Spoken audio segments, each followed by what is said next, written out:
मना किया था ना। हाँ लेकिन बड़ी मासी जी ने थोड़ी ना काटा कि सफेद साड़ी पहन के मत आना, वो मान जाएंगे तो अम्मा जी भी हाँ कह देंगी। तो प्रिंसिपल सर से बात करेगी।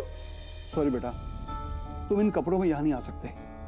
मैं विधवा नहीं हूँ, मेरी तो अभी शादी भी नहीं हुई है। तो फिर ये सफेद कपड़े? ये तो मेरे स्कूल की यूनिफॉर्म है। वो चाय वाली दुकान पे एक दीदी मिली, उनकी स्कूल की यूनिफॉर्म सफेद थी, लेकिन दीदी से स्कूल का पता नहीं ले पाए हम, वो चली गई। मिल गया स्कूल का नाम भी और एड्रेस भी। बहुत बड़े स्कूल की दाखिले वाली परीक्षा पास की है हमने, खूब मन लगा के पढ़ेंगे। बस हमें दाखिला दे दो ना प्लीज। ठीक है, तुम घर से किसी को लेकर आना, पढ़ने का बहुत शौक है ना, देखते कितना पढ़ती हो। बड़ी खुश लग रही है, स्कूल वाले मान गए क्या? तो फिर स्कूल ही गई थी ना तू? हाँ कोशिश करने। अच्छा एक काम और बाकी है, कि बाद शायद हमारा दाखिला हो जाएगा, है ना? मुझसे क्या पूछती है? मैं क्या जानूं तू क्या करने गई थी? पर तुझे लगता है हो जाएगा तेरा दाखिला? मैं सोच लिया है महाराज जी, हमें पढ़ना है तो बस पढ़ना है, चाहे कुछ भी हो जाए।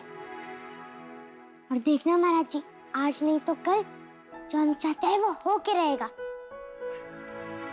अगर तू इतने विश्वास के साथ कह रही है तो क्यों नहीं होगा?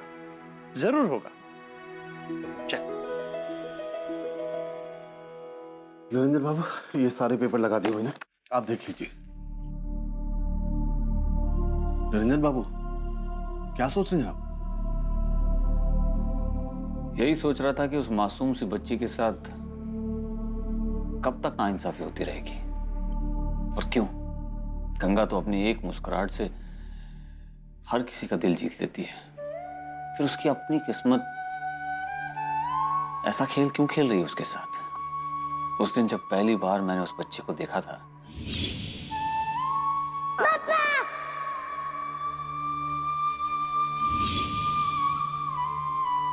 मुसीबत की उस घड़ी में भी एक अलग सी चमक नजर आई थी गंगा की आंखों में। मैंने आपसे कहा भी था, जीने की ललक है इस बच्ची में।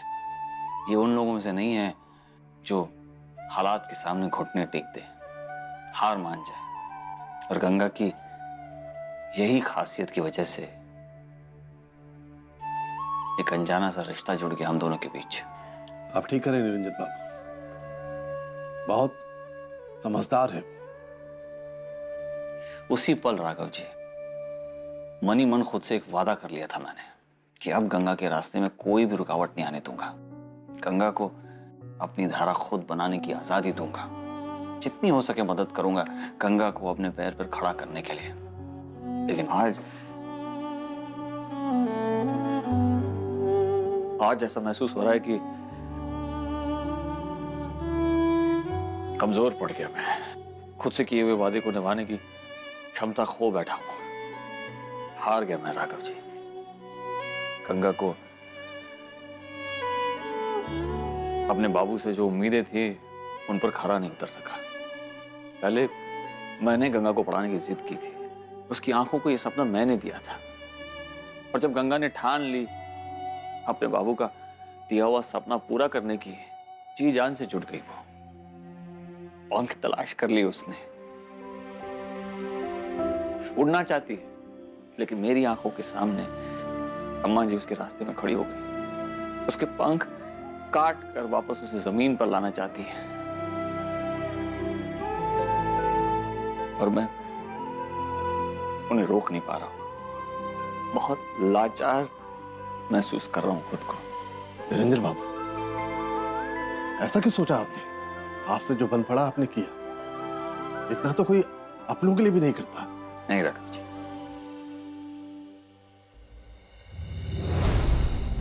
सिर्फ मंजिल दिखाने से ही कुछ नहीं होता।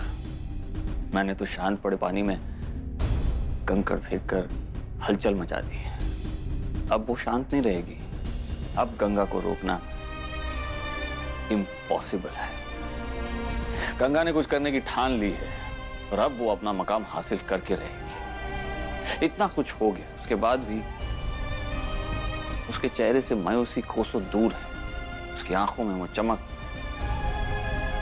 अब भी जिंदा है। गंगा के विश्वास से मुझे भी विश्वास हो गया है कि चाहे जो हो जाए वो नहीं रुकेगी, हमेशा बहती रहेगी वो। काश उसका विश्वास, उसकी हिम्मत, उसके सपनों को पतंग की तरह आसमान में ले जाए। हर वो अधिकार, हर वो खुशी मिले जिस पर उसका हक है। गंगा को हर काम में कामयाबी मिले।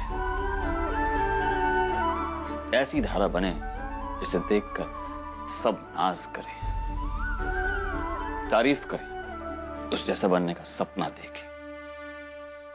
अगर झूठ बोलूं ना तो मेरे मोबाइल पे एक भी मैसेज ना आए अम्मा जी। ये धर्म कर्म के काम में ना बहुत थकान हो जाती है। महाराज जी, एक गिलास शरबत लेके आइए, ठंडा शरबत। हाँ लाता हूँ, पहले अम्मा जी को पानी तो दे दो। भैया पानी पिला दो महाराज जी। बहुत बहुत अम्मा जी, हमें तो मजा आ गया आश्रम में। भाई धर्म कर्म के काम करके सुकून मिल जाता है मन को। अम्मा जी गलत कह रहे हैं तो बोलो आप। ना 16 आने खरी बात कही आपने दामाद जी। हाँ, बड़ी बड़ी बातें करेंगे लेकिन हरकत इतनी ऊंची। अपनी आंखों से ना देखा होता तो विश्वास नहीं होता मुझे। पता नहीं अम्मा जी अपने दामाद का असली चेहरा कब देख पाएंगी, क्योंकि मैंने बता भी दिया तब भी उन्हें भरोसा होने से रहा। अच्छा लगा।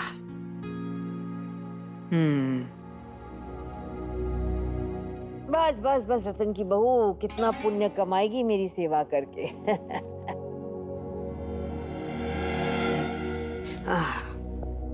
ये गंगा कहाँ है?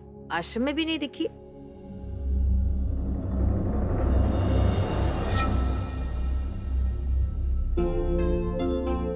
अम्मा जी,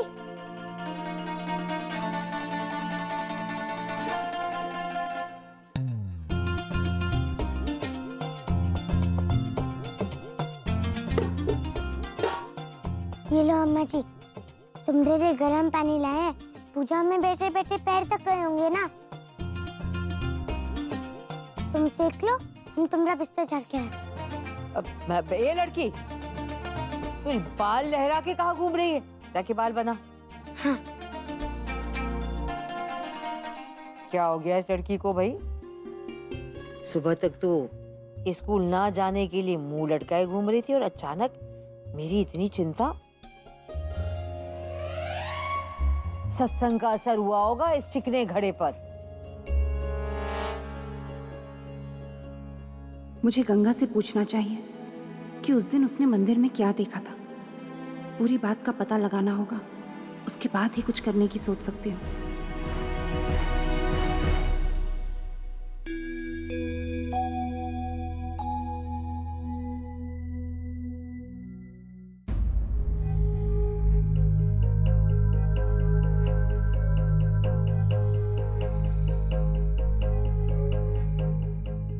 गंगा, जी तुमको कुछ पता है? वो अम्मा जी। गंगा बेटा, पहले मुझे ये बताओ कि उस दिन जब सुधा जी ने ओमकार भाई साहब को थप्पड़ मारा था तो तुमने सुना था उन दोनों के बीच क्या बात हो रही थी?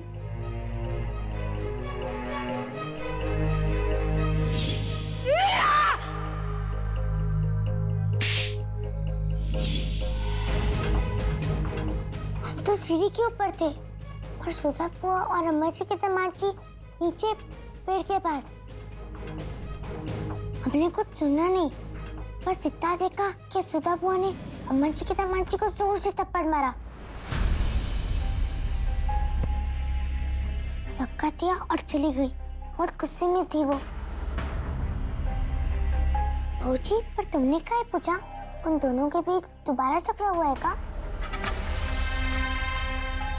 बताओ ना भौजी, क्या हुआ? और सुधा बुआ ने अम्मा जी की दामाद जी को थप्पड़ क्यों मारा? बेटा मुझे नहीं पता, और अगर पता भी होता तो शायद तुम्हें नहीं बता पाती। मगर मुझसे तो कह सकती हो।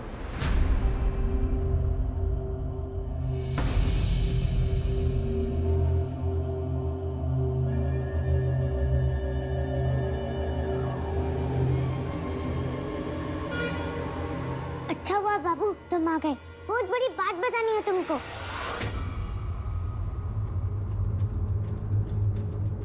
थोड़ी देर रुक जाओ गंगा, पहले मुझे तुम्हारी बहूजी से कुछ पूछना है,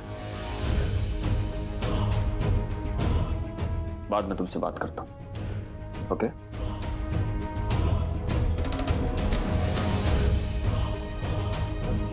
मैं अपने रूम में हूं।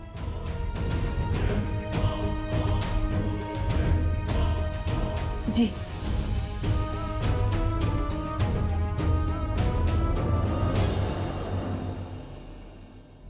किसी ने भी हमारी बात नहीं सुनी, पर जब सुनेंगे ना कि हमने अपना खुद का दाखिला पक्का करवा लिया है किसी और स्कूल में, तो सब लोग खुश हो जाएंगे। हम अभी बता कर आते हैं। ओ हो। क्या हो रहा है? गिरा देगी क्या? क्यों फुदक रही है तू इतना? हाँ, तुम भी सुनोगी ना अम्मा जी तो चौंक जाओगी। क्यों? अब कौन सा गड़बड़ घोटाला कर दिया तूने? पहले सबको इकट्ठा कर ले, फिर बताते हैं। हम अभी आते हैं। अरे रुक। ओए शालिग्राम जी, पता नहीं अब कौन सा नया तूफान खड़ा करेगी ये लड़की। रक्षा करो हमारी सबकी सब।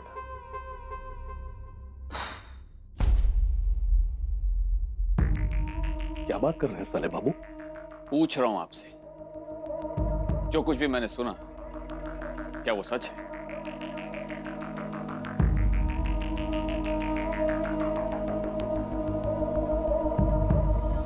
आखिर उस लड़की गंगा ने अपना मुंह खोल ही दिया। हमारी धमकी का भी कोई असर हुआ नहीं उस पर।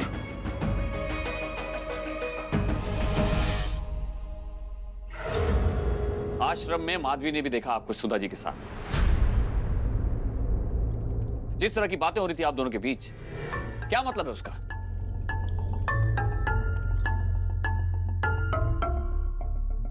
हम तो इतना ही कह सकते हैं साले बाबू,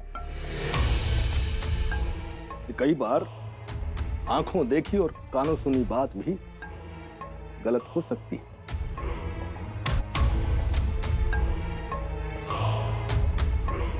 वो जो लड़की है गंगा, बच्ची ही तो है ना।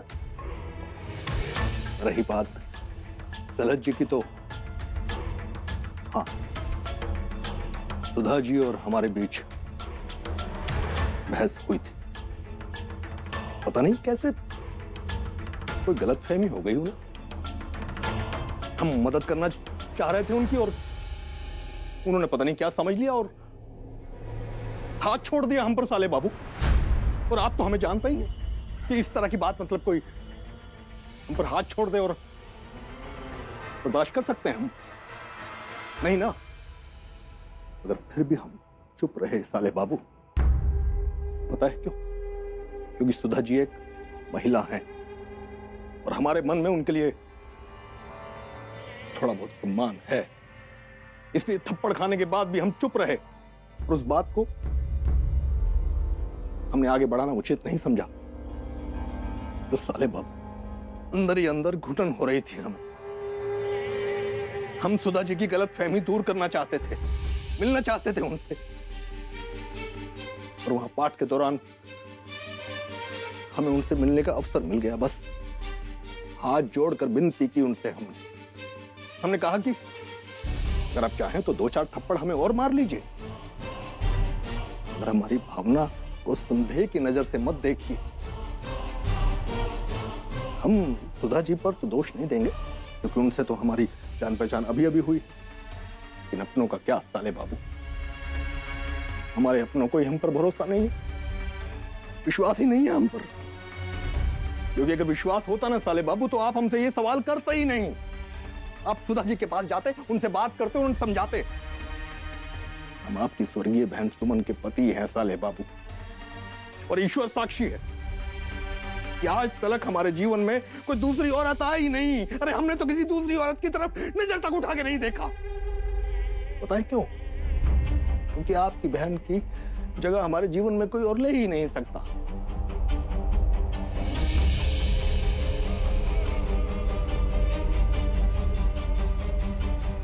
कितना दुख हो रहा होगा सुमन को ये देखकर कि उसके पति पर कैसे कैसे लांछन लगाए जा रहे हैं।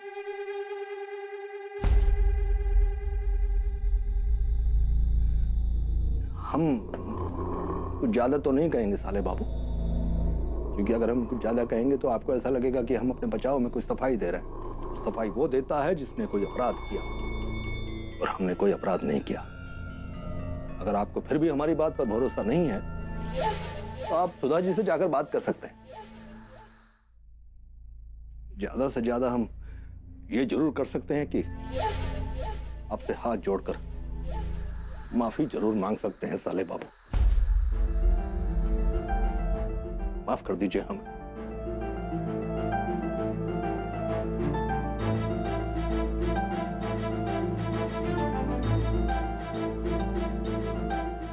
नहीं जी, बात आप पर यकीन न करने और इल्जाम लगाने की नहीं है, लेकिन जो सुना और जिस तरह के सवाल उठे मन में, उनका जवाब पाने की कोशिश तो करनी थी मुझे। आप हमारे अपने हैं, इसलिए खुलकर बात कर ली आपसे, वरना गंगा और माधवी की बात सुनकर आपके लिए गलत धारणा बनाकर चुप बैठ जाता मैं। और मुझे इस बात में कोई शक नहीं है कि आप सुमन दीदी को कितना चाहते हैं।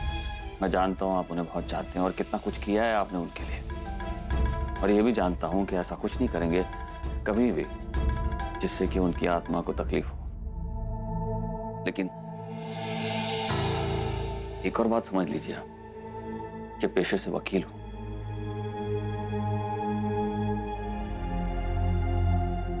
एक तरफा बात सुनकर तसल्ली नहीं होती मुझे। जब तक बात की गहराई तक नहीं पहुंच जाऊं,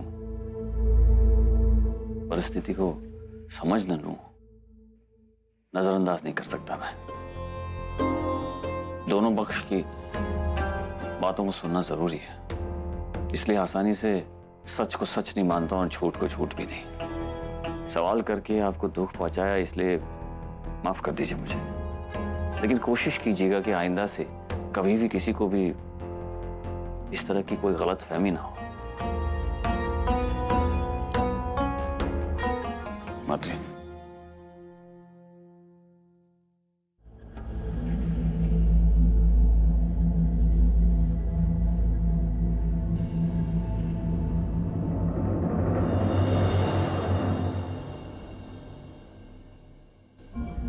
सुनिए,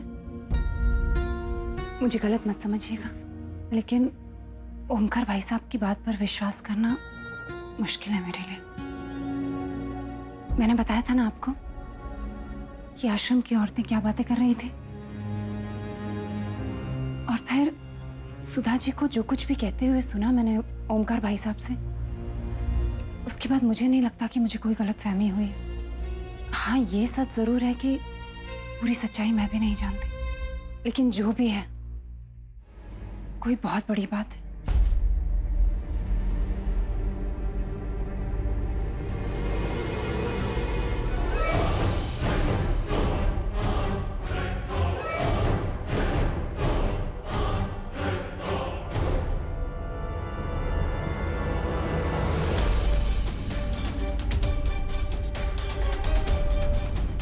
तलत जी को भरोसा नहीं है हम पर, और साले बाबू ने आज हमें सुन तो लिया, मगर सलाह के तौर पर धमकी भी दे गए कि हर बात की गहराई तक जाना और परिस्थिति पर नजर रखना काम है उनका। हमें अब चौकन्ना रहने की जरूरत है, वरना मुश्किल में फंस सकते हैं। जल्दी जल्दी चलो ना सब लोग, बहुत जरूरी बात बतानी है।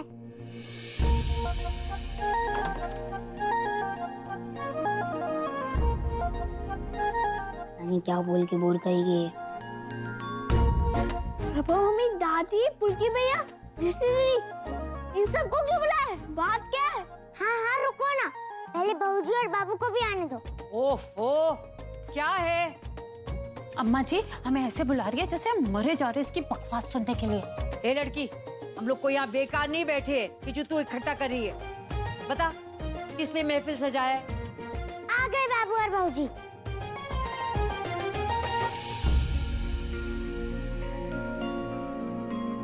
तुम ऐसा सोचती हो ना अम्मा जी कि हम तुम्हारी बात जरा भी नहीं मानते? गलत। हम हम तो ऐसा कुछ करना ही नहीं चाहते जिससे तुम गुस्सा हो जाओ। अच्छा ये बताओ, तुमने हमें स्कूल जाने से काहे रोका? अरे फिर वही बात, बोलो ना काहे रोका हमें स्कूल जाने से? वो इसलिए कि विधवा होते हुए तू रंगीन कपड़े नहीं पहन सकती और घुटनों तक फ्रॉक तो बिल्कुल नहीं। बस ना, और कोई परेशानी तो नहीं है ना तुम्हें? अब नहीं, अब और क्या परेशानी होगी मुझे? अगर होती तो तुझे परीक्षा देने की आज्ञा देती क्या? वही तो, तुम्हारी बात झट से समझ गए हम कि तुम्हें बस वो रंगीन यूनिफॉर्म से परेशानी है, हमने स्कूल जाने से नहीं, है ना?